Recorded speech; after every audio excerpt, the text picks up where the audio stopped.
Les menaces ne remplaceront jamais les munitions.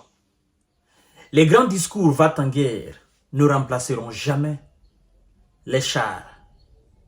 Oui, le simple fait de dire nous allons envoyer, nous avons donné la permission d'envoyer les F-16 sur le terrain, ne remplaceront jamais leur présence effective sur le terrain de bataille.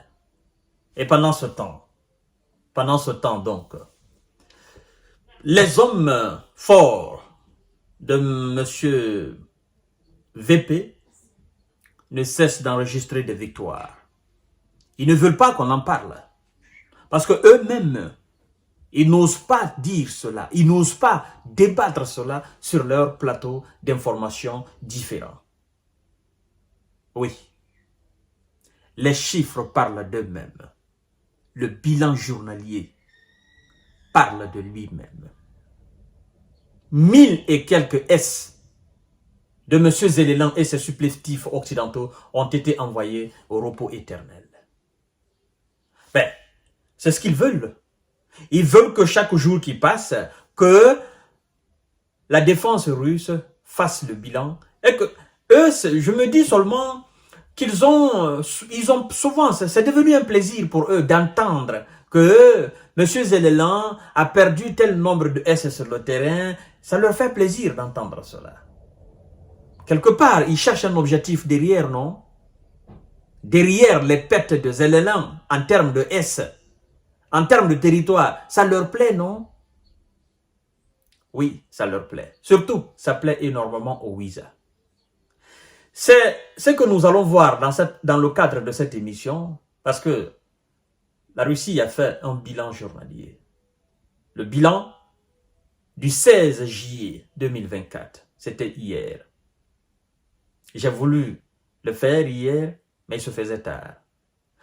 Donc, mesdames et messieurs et mesdemoiselles, si ce n'est pas encore fait, je vous invite à vous abonner sur ma chaîne YouTube Kanteji Visionnaire le vrai, mais aussi à vous abonner sur ma page Infomonde et activer la cloche de notification pour ne plus rater mes émissions d'information et de décortiquage.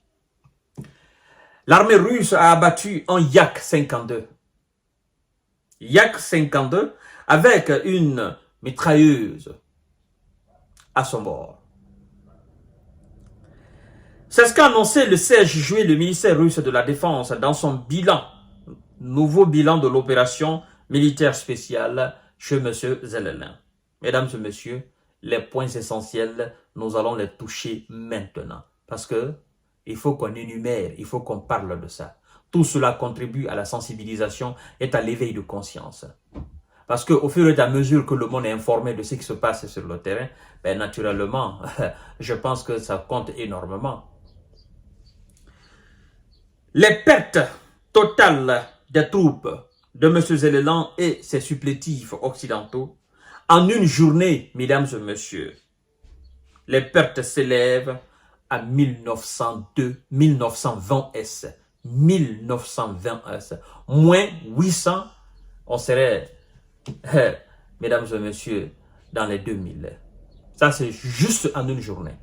En une journée. Vous savez, ces pertes-là sont synonymes de défaite pour M. Zélélan.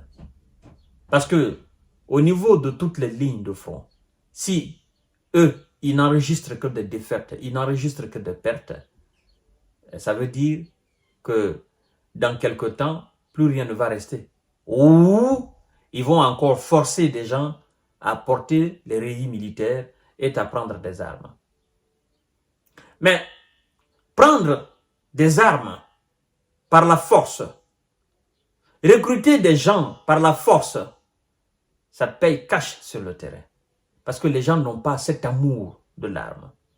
Pour eux, peut-être, on dit non, c'est une obligation pour vous, vous devez y aller. Mais en réalité, c'est des gens qui sont là pour faire perdre l'armée.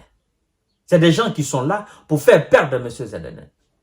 Parce que, donc, ils sont censés se battre comme des militaires. Mais eux, ils n'ont pas cette envie-là.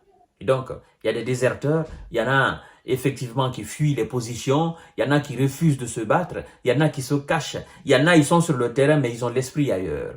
Ça, c'est pas une armée. est face à des hommes déterminés, qui ont des objectifs très bien fixés et qui cherchent à atteindre ces objectifs, vous savez que c'est deux troupes complètement différentes. Et de l'autre côté, d'ailleurs, on donne plus de moyens. Ils sont plus efficaces parce qu'ils dominent sur le terrain. C'est ça la différence, mesdames et messieurs. 28 drones de M. Zelelin ont été anéantis. 2 entrepôts de munitions ont été bombardés. Alors, quand vous entendez cela, ça doit certainement vous donner à réfléchir. Parce que M. Zelelin a déclaré qu'au lieu qu'on ne commande maintenant des munitions, pourquoi ne pas les conceptionner, les fabriquer sur le sol en Ukraine? Et le ravitaillement est plus rapide. Et je crois que ce sont ces entrepôts et ces usines de conception de munitions qui sont des cibles privilégiées des hommes de M. VP. Pour dire, bah écoutez, comme vous en avez marre maintenant du retard dans l'approvisionnement et que vous-même vous voulez produire dans votre propre pays, nous allons anéantir cela aussi. Nous allons anéantir tous vos espoirs. Nous allons effectivement cibler là où ça fait mal. Et comme ça, vous demandez le rapport de force. Ceux qui sont censés envoyer le rapport de force, ils n'ont pas ce rapport-là. Ils n'ont pas cette force, ils n'ont pas cette capacité. Depuis le début, ils vous mentent. Et jusqu'à maintenant, ils continuent à vous mentir. Mais puisque vous-même, vous ne savez plus où mettre la tête, ben vous vous laissez complètement endormir par ceux qui sont censés vous aider. Or, ils ne sont pas là pour vous aider, ils sont là pour vous détruire. Parlant des Occidentaux, mesdames et messieurs. C'est ça la réalité. Alors, les groupements centre, ouest et sud ont amélioré leur position sur la ligne de combat. C'est pourquoi, la fois dernière, je crois bien, c'est un ex-ministre français qui disait clairement que c'était fini sur le terrain, qu'il n'y avait plus rien à faire, que la Russie avait rapidement, la Russie avait remporté, la Russie avait gagné. Que tous les discours qui sortent de gauche à droite, tous les discours vont en guerre. En réalité, ça ne peut pas suivre. Et aujourd'hui, le vice-président de M. Trump, parce que les élections prochaines là de fin d'année, la mois de novembre, M. Donald Trump sera président. Son vice-président dit quoi? Sa déclaration, il y a une déclaration qui m'a beaucoup marqué. Il dit, je l'ai dit hier, l'Amérique n'a pas la capacité de produire les armes permettant à M. Zelensky de l'emporter face à la Russie. L'Amérique n'a pas les capacités. Il n'a pas dit l'Amérique ne veut pas, mais l'Amérique n'a pas les capacités de produire les armes dont M. Zelensky a besoin pour l'emporter. Pour emporter quoi? Cette guerre dans son pays face à la Russie. Ça m'a donné à réfléchir. Je me dis, ah ouais, le vice-président, il ne s'est pas trompé. Et il va plus loin pour dire que tous les calculs au sujet de l'Ukraine sont fauchés. Tous les calculs.